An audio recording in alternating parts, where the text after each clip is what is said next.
Hello everyone, welcome back to another Triology Tutors video, and today we'll be going over ethnicity external factors, and this is for the AQA exam board. The first factor is language, and language can be a barrier to educational success as previously seen in the social class chapter.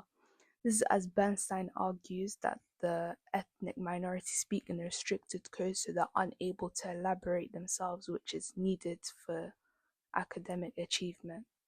However, they do not have this, which can lead to academic underachievement as they're unable to elaborate and articulate themselves in exams, as said by Burita and Engelman.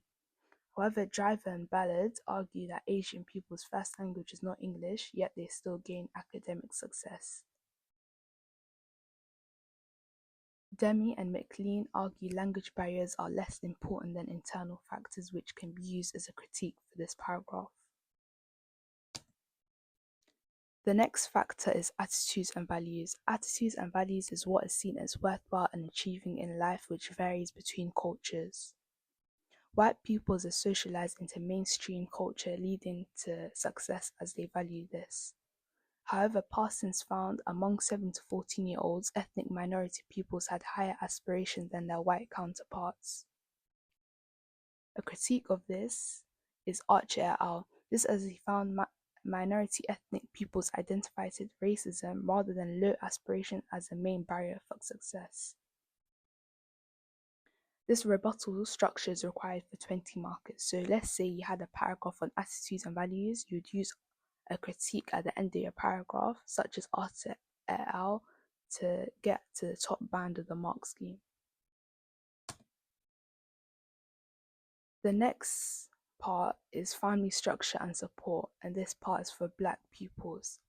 This is as according to Sobel, a lack of father figures leads to inadequate socialization, and this is mostly impactful for males. This is as linking to the family topic, Caribbeans tend to have the highest divorce rates, leading to single parent families.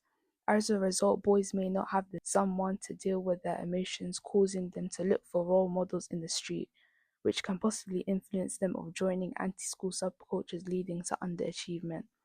Arnott further expands on this, claiming Black pupils aspire to be like ultra-tough ghetto superstars, rather than focusing on school.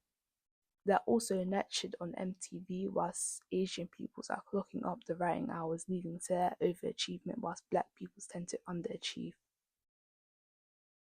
A critique of this is this viewpoint downplays the impact of racism according to Gilbert, as he argues peer pressure doesn't cause academic underachievement, but is institutional racism itself. You could also say the mother figure can be seen as a role model, which can actually boost the academic success of Black pupils. For Asian pupils, Sawal argues Chinese and Indian families benefit from an Asian work ethic. This is as parents tend to put a high value on education, driving their child towards academic success, and are seen as model minorities. However, critique as seen in this diagram is that there's varying success amongst Asian countries. This is as Chinese pupils are the most highest entry levels for level 3 qualifications. However, this varies between different Asian countries. So we cannot say all of them are model minorities. For white pupils, that even argues as a white working class street culture, and that is brutal. In exams, you need to be explicit who you're speaking about. This as white working class tend to have the anti-school subculture, not the middle class. This is as, according to Archer, the white middle class are seen as the ideal pupil. So if you're trying to say they're underachieving, you need to speak about the working class. However, you cannot say all of them are underachieving, so that they may. A survey conducted found 16,000 pupils of ethnic minorities were more likely to aspire to go to university rather than the white pupils. A critique of cultural deprivation is that Keddy sees it as a victim-blaming explanation.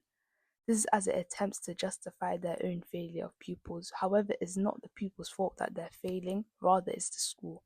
This is as the school favours an ethnocentric curriculum of the dominant white culture. Marxists argue that this ensures it creates a demoralized workforce who believe the giant myth of meritocracy. Labouring theorists also critique cultural deprivation as they believe it's not their culture that is their fault, but it's the negative label that leads to self-fulfilling prophecy rather than people's being culturally deprived themselves. Material deprivation is yet another paragraph that you can use in your 20 markers for ethnicity. This is as almost half of ethnic peoples are from low-income families, so they lack basic resources such as computers and books as required for studying. This is as they have a 2 times unemployment rate than white people, and Bangladesh and Pakistani workers can earn as little as £7 an hour, leading to impoverishment. And there's a plethora of reasons for their material deprivation.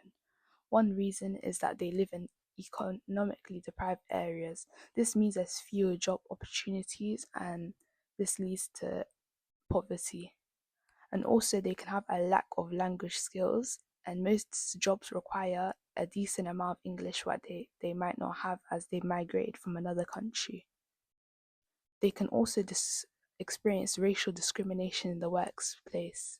This was seen in Wood et al.'s study.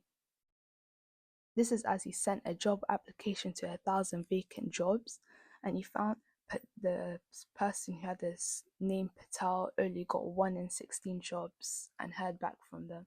However, Evans got 1 in 9 jobs and heard back from them, showing there's a clear disparity and discrimination occurring between ethnic groups.